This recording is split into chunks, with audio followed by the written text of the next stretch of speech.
Mohamed Chafi, bonjour. Bonjour, Monsieur madame. Chafi, nous avons le plaisir de vous recevoir au lendemain de la convocation du corps électoral. À présent, c'est l'autorité indépendante des élections qui est aux commandes. C'est parti. Quelles seront les principales étapes que vous aurez à organiser, gérer et superviser, monsieur Chafi?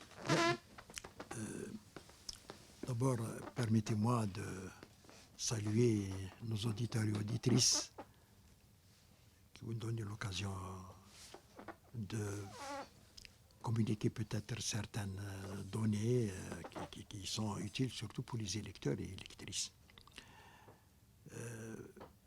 Les étapes de toute organisation d'un scrutin sont classiquement les mêmes partout dans le monde.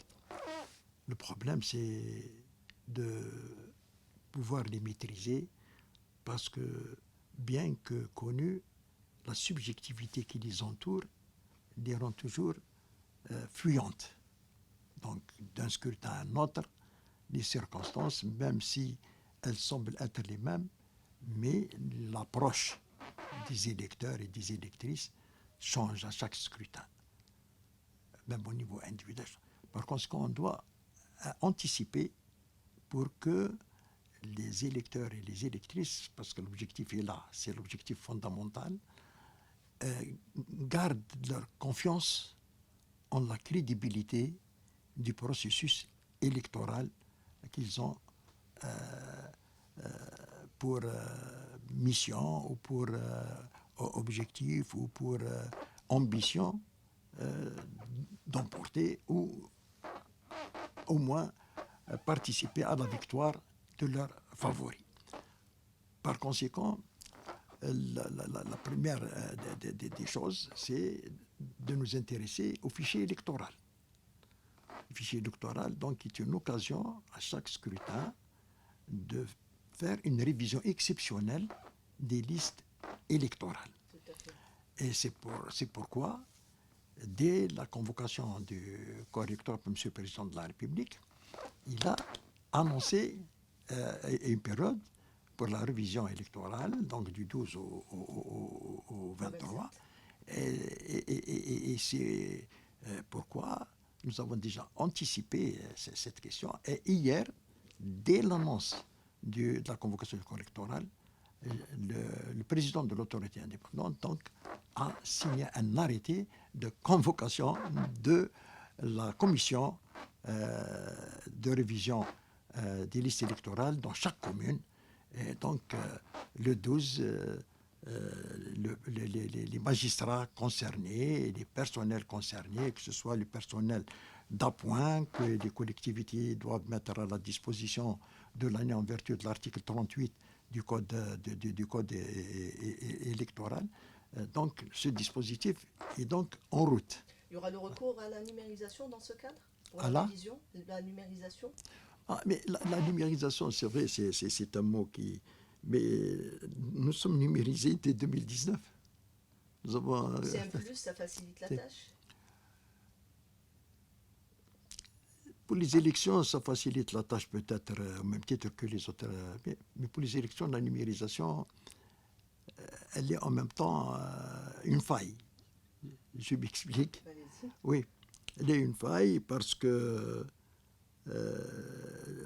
les scrutins sont devenus un segment de la sécurité nationale partout dans le monde, y compris dans les pays qui construisent leur démocratie depuis 2 ou 3 siècles. Je prends l'exemple des pays de l'OTAN, des pays de l'Union européenne, qui considèrent l'atteinte à la crédibilité du scrutin dans leur pays comme une atteinte à leur sécurité nationale. Donc c'est dans des rapports qui sont publiés en 2022-2023, aussi bien donc l'OTAN que l'Union européenne considèrent donc la crédibilité des scrutins électoraux, quels qu'ils soient, pour eux, ce sont des scrutins électoraux démocratiques, donc des scrutins politiques, comme étant un segment de leur sécurité nationale. Et en Algérie, on n'est pas à la traîne, puisque la Constitution de 2020, la révision constitutionnelle de 2020, a introduit le concept de sécurité démocratique. c'est un principe maintenant constitutionnel. Ça veut dire que les élections sont un segment de la sécurité nationale constitutionnellement parlant en Algérie. Et déjà, sur ce plan-là, on est quand même en avance sur pas mal de pays qui construisent leur démocratie depuis plus longtemps, beaucoup plus longtemps que l'Algérie. Donc, cet aspect fait que la sensibilité de la question impose des stratégies particulières que l'ANI a mis en place depuis 2022 suite à l'élaboration d'un plan de développement stratégique élaboré par le président de l'ANI, soumis au conseil de l'ANI, qui l'a adopté donc à l'unanimité et qui est actuellement donc en train d'être mis en œuvre avec l'appui des pouvoirs publics, puisqu'il demande beaucoup d'investissement, beaucoup de réalisations, beaucoup de formation, etc., etc. Donc, nous sommes en quelque sorte dans une perspective planifiée, même si l'élection présidentielle dont on parle aujourd'hui est une élection anticipée, mais j'allais dire finalement, pour l'ANI, ce n'est pas une exception, puisque absolument tous les scrutins qu'on a organisés depuis notre fondation, y compris le scrutin à l'occasion duquel ont tous été des scrutins anticipés. Ce qui a aiguisé chez nous donc cette faculté donc d'anticipation, puisque en cette matière, l'anticipation est un facteur fondamental. Donc, voilà, le 12, j'irai donc inaugurer donc l'opération dans une des communes soit d'Alger, soit des wilayas limitrophes, pour commencer la révision exceptionnelle des listes électorales. Et je profite de votre hospitalité pour lancer un appel aux jeunes, surtout les jeunes, pour s'inscrire sur les listes électorales et de profiter de cette occasion pour avoir leur carte électorale qui aura un jour peut-être une valeur que nous ne soupçonnons pas aujourd'hui pour leur propre intérêt en tant que citoyen. Tout à fait, c'est aussi un acte citoyen. La convocation du corps électoral, c'est aussi quelque part la course contre la montre pour les candidats. D'ailleurs, vous avez mis à la disposition des prétendants à la candidature les formulaires de souscription des signatures individuelles. Ça a commencé dès hier. Oui. Voilà. Le défi était là. Le défi était là. On l'a lancé. On a dit que dès la convocation du corps électoral, n'importe quel citoyen algérien prétendant à la candidature au scrutin présidentiel peut se présenter à l'ANI et disposer des formulaires de souscription. Et donc, hier, dès la convocation du corps électoral, nous avons procédé à une simulation. Donc avec des candidats acteurs, comme on dit, parmi le personnel, etc. Et on a fait une simulation pour être sûr que le processus est bien maîtrisé. Cette simulation n'est pas la première, puisqu'on a fait une simulation à l'échelle de 7 wilayas. Il y a le jeudi passé, donc 7 wilayas, et donc pour maîtriser ce processus. Pourquoi je dis pour maîtriser ce processus? Parce qu'il est nouveau. Les fiches de souscription qui ont l'habitude de constituer un enjeu pour des mercatos, c'est malheureux de le dire, ça a toujours été l'occasion les gens de vendre et d'acheter des appuis, etc. C'était un véritable marché, un véritable mercato. Et ça ne sera plus possible. Ce n'est plus possible. Voilà, ce n'est plus possible puisque les fiches de souscription sont dotées d'un numéro de série qui est propre à chaque candidat qui vient prendre livraison de son quota. La loi existe 50 000 fiches réparties sur 20 ans. On a prévu de donner un quota de 70 000 fiches qui peut être, s'il en était besoin, par une autre quantité. Mais ces fiches, ces 70 000 fiches, sont donc répertoriées au nom du prétendant, et il est impossible qu'elles soient signées. Elles sont suivies au jour le jour par l'application informatique de l'année. On revient donc à la numérisation par l'application informatique. Et j'avais lancé une boutade pour dire que si une feuille glissait des mains du prétendant, cela provoquera une sonnerie dans mon bureau. C'était une boutade que j'exprimais pour dire qu'elle ne pourra pas être utilisée par quiconque. Donc, les garanties de sécurité pour le scrutin, je parle de la sécurité donc, au niveau des souscriptions, et au niveau donc aussi bien de l'identification des auteurs possibles de malversation en cette matière. Vous parliez tout à l'heure d'anticipation, ça en est une. La première anticipation, c'est de faire créer des obstacles à cette tendance à la fraude, puisque voilà, comme c'est une compétition très difficile de tout temps et en tout lieu, il y a eu des tentatives de fraude de part et d'autre, soit d'individus, soit d'organisations quelconques, soit pour un profit, individuel, soit aussi pour nuire. On a commencé par dire que le scrutin démocratique fait partie de la sécurité nationale dans beaucoup de pays, et en Algérie, c'est constitutionnalisé. C'est un segment de la sécurité nationale en vertu du principe de sécurité démocratique. Et donc, la prévention contre la fraude va de pair avec l'effort de sensibilisation des électeurs, puisque l'électeur, plus il croit en la crédibilité du scrutin, plus il est sensible pour participer à ce scrutin. Monsieur Mohamed Cholfi, président de l'autorité indépendante des élections, on vous retrouve dans quelques instants.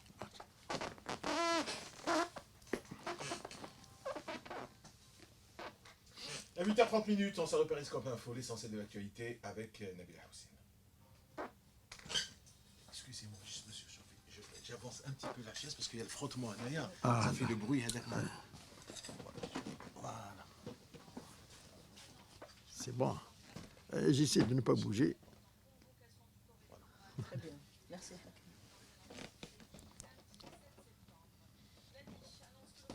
On essaiera d'aller un peu plus vite pour aborder d'autres aspects. شوفي انا ديري لي انت نتفاهم وياك ديري لي برك un petit geste كيما هكا comme vous voulez que j'aille plus Non, c'est vite. intéressant. Non, معليش, mais comme vous voulez que j'aille plus vite ديري لي un petit geste هكا بصبعك برك. D'accord. كود بيناتنا. Très bien. D'accord. Pour parler aussi des nouveaux أنا sièges. je suis votre invité pour vous satisfaire. Mohamed Cholfi, vous avez procédé ces dernières semaines à l'inauguration de plusieurs sièges à travers les wilayas, des sièges pour les délégations de wilaya. Est-ce qu'on peut parler d'acquis ou d'acquisition, ou les deux en même temps? Oui, si vous voulez, c'est des acquis et c'est des acquisitions en même temps, puisque en 2019, lorsque l'année a été créée, c'est une boutade, hein, on a été appelé en quelque sorte parmi les sauveteurs, parmi les sauveteurs de l'Algérie, la conjoncture, etc. Mais finalement, on a été recasé comme des sinistrés. Et donc, il fallait construire donc, à partir de rien une autorité qui remplace quand même 5 ministères qui étaient impliqués dans l'organisation des élections. Et ce n'est pas avec un coup de baguette magique que ça se fait.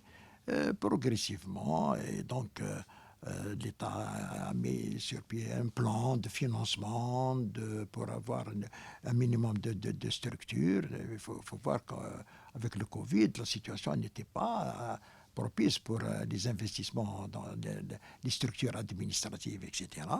Mais avec ces acquisitions dans les wilayas les plus démunis à l'époque, parce que quand même, il faut dire que il y a eu quand même quelques wilayas où, en 2019, il y a eu quelques structures qui ont été mises à la disposition. Mais avec le code électoral, le nouveau code électoral, l'obligation pour l'ANI d'avoir des structures, notamment au niveau des wilayas, pour abriter la commission électorale de wilaya qui n'était pas avant le code électoral, qui n'était pas, qui ne siégeait pas au niveau de l'ANI, c'était soit au niveau des APC, soit au niveau du siège de l'APW. Mais maintenant, le code impose que la commission électorale de wilaya doit siéger au niveau de la délégation de wilaya de l'ANI. On a été obligé, donc, et je profite de l'occasion pour remercier tous les pouvoirs publics qui ont fait des efforts extraordinaires pour répondre à cette demande dans 8 wilayas, mais ce n'est pas les seuls, puisqu'il en reste encore quelques-unes. Peut-être que j'aurai l'occasion d'aller soit les inaugurer, soit les ouvrir sans que je me déplace moi-même. C'est-à-dire c'est une opération qui va se poursuivre. Oui. En plus, ça nous a permis aussi d'avoir un réseau maintenant de fibres optiques qui lie nos structures et qui va permettre aussi l'acheminement de la data électorale avec sécurité et célérité par rapport à ce qui existait en 2019. S'agissant des recrutements des effectifs pour l'encadrement des opérations électorales, les différentes opérations, comment garantir la probité de ces personnes que vous recrutez ? Est-ce qu'elles sont formées également, ces personnes ? D'abord, on ne recrute pas, on réquisitionne. Oui. Parce que c'est conjoncturel. Exact. C'est juste le temps du scrutin et puis chacun revient vers son métier. En général, on fait des enquêtes. Personne n'intervient pour le compte de l'ANI s'il n'a pas fait l'objet d'enquête. Ça, c'est un principe. L'enquête, parce que d'abord, il faut que la neutralité politique. Oui. Pas quelqu'un qui hier était dans un parti politique, aujourd'hui il vient encadrer. Impossible. Ensuite, l'intégrité tout court aussi.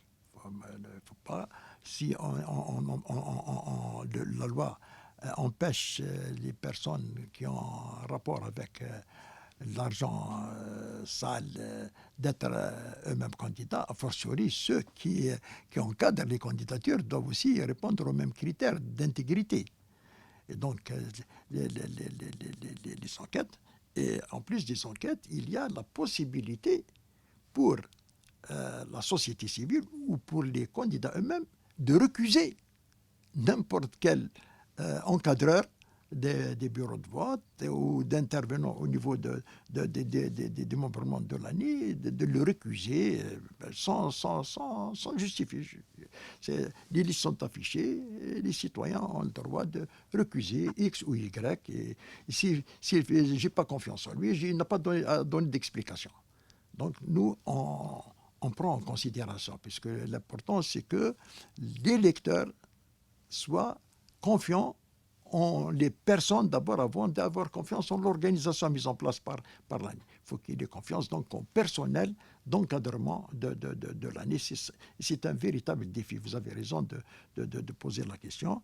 Et donc, les gens, jusqu'à présent, il y a depuis 6 scrutins qu'on a organisés, il n'y a jamais eu de problème, sauf un cas dans une ville, la presse on a parlé, mais c'était un cadre, un candidat que l'ANI avait rejeté et qu'à l'époque le Conseil constitutionnel avait donc repêché, qui s'est avéré, après les enquêtes qui ont lieu, avoir maille à partir avec un pays étranger. Vous connaissez l'histoire, la presse, on a fait voilà. Pour ça qu'on fait des enquêtes. On fait des enquêtes pour que la crédibilité du scrutin soit protégée à la fois du point de vue de la moralité des personnes qui participent à l'organisation du scrutin que de leur neutralité. Voilà. Donc, en principe, c'est beaucoup plus ardu que la fonction publique qui elle aussi a affaire à ce genre de problème, mais qui ne dispose pas des mêmes possibilités de réquisition comme en Alanie. S'agissant de l'encadrement des bureaux de vote, le jour J, vous avez évoqué l'importance d'associer les jeunes justement dans cette opération. Est-ce que c'est une manière quelque part d'impliquer les jeunes dans la vie politique? C'est pas une manière. J'allais dire, c'est la manière la plus éloquente et la plus parlante aux jeunes. Parce que les discours, c'est beau, mais palper, toucher, quasiment didactique. Didactique, le jeune est réellement, en plus de participer à l'encadrement, c'est une expérience un peu pour lui, ça suscite des ambitions. Ce n'est pas un simple intérêt civique. Non, ça suscite des ambitions pour lui-même et donc un intérêt plus grand pour la chose publique. Et c'est pour ça que nous avons, avec la société civile, préparé un véritable programme, d'abord pour encadrer pas tous les jeunes, puisque c'est impossible, mais prendre un pourcentage des jeunes j'appelle ça les primo-inscrits ou les primo-encadreurs, pour les intégrer au fur et à mesure dans les bureaux de vote, aux côtés donc des encadreurs qui ont fait leurs preuves avec nous depuis 2019, et aux côtés aussi, il faut le rappeler, l'année dispose d'une réserve extraordinaire de Hafad al-Amana, c'est-à-dire les protecteurs du dépôt, qui sont des étudiants, des universitaires volontaires qui ont répondu à l'appel du président de l'année en 2019 pour remplacer les anciens cadres que le Hirak avait fustigés, et donc qui sont maintenant sur nos aux environs de 500 000. Monsieur Chauffé, est-ce que vous comptez mener des actions de sensibilisation au-delà des jeunes, de la jeunesse, c'est-à-dire la sensibilisation par rapport à l'importance de l'élection, du vote, de l'acte? Oui, vous avez raison et je vous remercie de poser cette question. Donc, nous avons déjà, dans le plan stratégique que j'ai cité tout à l'heure, que l'ANI a adopté en 2022, le développement de la compétence civique chez les citoyens d'une manière générale, chez les jeunes en particulier. Et nous envisageons donc avec le ministère de l'enseignement supérieur ou de l'enseignement secondaire d'entreprendre des actions de formation à la compétence civique, pour que le jeune sache d'abord apprécier les programmes, analyser les programmes, comment protéger ses propres convictions, en sachant pour qui voter, en connaissance de cause, parce qu'on ne va pas voter pour faire plaisir à son voisin, ni pour faire plaisir à un membre de sa tribu, ni pour faire plaisir sur une base subjective. Donc, ces jeunes, une fois que le programme sera mis en route, seront donc plus d'abord conscients pour eux-mêmes, pour leur propre carrière, mais aussi ce seront des censeurs actifs au niveau de la gestion des affaires locales et même des affaires au niveau national, puisque le pourcentage maintenant en Algérie, nous avons un quota réservé aux jeunes par le Parlement, et c'est un quota au minimum. N'importe quelle liste qui est présentée doit contenir, je ne parle pas même des femmes, mais un pourcentage de jeunes et d'universitaires. Voilà la qualité du Parlement d'aujourd'hui et des parlements futurs. Ce seront donc des parlements où il y aura un quota pour les femmes, un quota pour les jeunes et un quota pour les universitaires. Voilà c'est pourquoi l'ANI a élaboré des programmes qu'elle va pas du jour au lendemain, bien sûr. C'est pour peut-être le prochain scrutin qui sera élaboré dans 2 ou 3 ans. Peut-être il y aura une génération de jeunes qui seront formés pour cela. À propos du financement de la campagne électorale, il y a une commission qui est mise en place auprès de l'ANI. Est-ce qu'on peut dire que les règles qui encadrent le financement, ces règles sont-elles suffisantes pour empêcher l'occurrence d'une quelconque faille en matière de financement? Vous savez, madame, l'Algérie a mis sur pied cette commission qui a fait du très bon travail puisqu'elle est formée quand même de magistrats de la Cour suprême, de magistrats de la Cour des comptes, du magistrat du Conseil d'État. Et donc, ce sont des professionnels, en quelque sorte, du contrôle de la dépense publique. Donc, elle a été donc activée dès les législatives passées. Elle a fait du très bon travail. Maintenant, le contrôle du financement lui-même n'est pas de son contrôle. Si on parle du contrôle au sens populaire du terme, c'est-à-dire donc aller chercher la source du financement. La loi a prévu quelle est la source du financement autorisée. Bien. Et comment la dépense est organisée. Tout ça, la commission l'a très bien fait pour le scrutin pour lequel elle a été installée. Maintenant, reste peut-être des mécanismes à mettre en place au niveau du contrôle amont de la dépense pour aller vers la source du financement, du financement lui-même. Et je pense que en affinant la formation des membres, même s'ils sont issus de la Cour suprême, du Conseil d'État, mais en matière de contrôle du financement, c'est un contrôle spécifique. Ce n'est pas une dépense ordinaire, c'est un contrôle spécifique. Je pense qu'on est sur la bonne voie pour arriver à des mécanismes qui sont le plus efficaces possible. Pour apaiser les discours politiques quelque part, et surtout pendant la campagne électorale, vous aviez élaboré il y a quelque temps une charte d'éthique et des pratiques électorales, une référence en la matière? Oui, madame, je vous remercie de le rappeler. C'est une charte qui a été signée par tous les chefs de parti à l'époque. Tous les chefs de parti réunis ensemble. Elle a été signée aussi par les 5 candidats à la présidence de la République. Et elle a été signée par le président de la République élu. Donc, il a signé 2 fois, en tant que candidat et en tant que président élu. Et de cette façon, cette charte a été donc consacrée et inscrite sur un registre qu'on a nommé le livre d'or de la construction démocratique, puisque je ne pense pas que l'occasion se présentera à l'avenir pour qu'il soit signé à la fois par tous les chefs de partis politiques, par les candidats et par le président élu. Donc c'est le livre d'or de la construction démocratique qui est conservé au niveau de l'année. Maintenant, pour la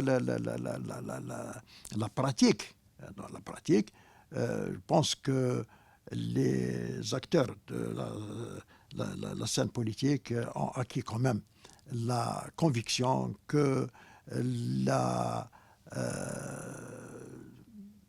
succession de pouvoir pacifique est le meilleur chemin pour construire un État moderne, et que donc le renouvellement de cet engagement à travers la charte déontologique, c'est possible qu'il soit renouvelé si c'est besoin après discussion avec donc les acteurs de la société civile, avec les représentants des candidats éventuellement, peut-être renouveler cet engagement pour la symbolique beaucoup plus que pour autre chose, puisque le contenu sera le même, puisque c'est une charte qui a été quand même réfléchie, qui a été quand même discutée avant d'être signée. Il y aura certainement des discussions avec les parties prenantes, on appelle ça en matière des parties prenantes, avec l'ANI, et si nécessité se fait soit d'améliorer la charte elle-même, soit d'introduire de nouveaux concepts. Ce sera après discussion avec donc, la société civile et les parties prenantes au scrutin. Nous ne sommes pas encore en campagne, mais nous avons vu, juste après l'annonce de l'élection anticipée, les partis ont investi un petit peu le terrain. Il y a eu plusieurs rencontres, des meetings même. Monsieur Cholfi, comment appréciez-vous justement cette dynamique? Oui, il y a la dynamique partisane qui est hors scrutin. Parce que ce qui se fait avant la convocation du corps électoral est une activité partisane classique. Ça relève donc de l'appréciation des autorités publiques d'autoriser le meeting ou de ne pas l'autoriser. Maintenant, Je parle plutôt de dynamique. Hein. c'est ça. Maintenant, la dynamique elle-même, la compétition électorale impose cette dynamique. Parce que sinon, on est dépassé. Pas nous, les acteurs, les candidats, les partis politiques. S'ils ne bougent pas tôt, ils perdent. C'est comme dans une course en athlétisme. Celui qui perd une seconde perd la course. Et donc, c'est légitime à condition, bien sûr, de rester dans les limites prévues par le code électoral. Par exemple, la campagne ne peut pas se faire n'importe quand. Il y a une période pour la campagne. Et faire campagne avant la campagne ou après la campagne est une violation du code électoral. Et j'espère que notre classe politique a acquis maintenant la conviction que la crédibilité du scrutin réside d'abord dans le respect du code électoral par les acteurs eux-mêmes. Monsieur Cholfi, la dernière question. Vous avez déclaré il y a quelques jours que l'Algérie avait atteint un haut niveau de maîtrise de toutes les étapes du processus électoral, de sorte que personne ne peut contester les élections en Algérie. Cette maîtrise est-elle la résultante d'une expérience selon vous, ou alors c'est peut-être le cadre légal qui a un petit peu balisé le terrain? C'est tout à la fois. La maîtrise, bien sûr, parce que nous, on est sortis de rien. On a été au centre du dialogue politique qui a été initié en 2019, l'été 2019, par la classe politique et les pouvoirs publics pour trouver une issue à la crise de succession qu'on a connue, dont on espère qu'elle ne se répétera plus après toutes les dispositions constitutionnelles et législatives qui ont été prises avec l'expérience maintenant de la succession pacifique du pouvoir.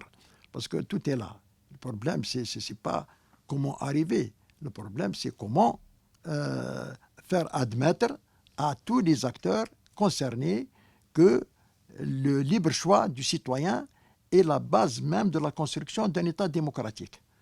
Et à partir de là, je pense que la conviction est faite que les aventures qu'on a vécues par le passé, qui ne laissent pas de souvenirs positifs, soient évitées à l'avenir en respectant tout simplement les règles du code électoral. Monsieur Mohamed Cholfi, président de l'autorité indépendante des élections, merci d'avoir accepté notre invitation et bon courage. Je vous remercie, c'est moi qui vous remercie. Merci.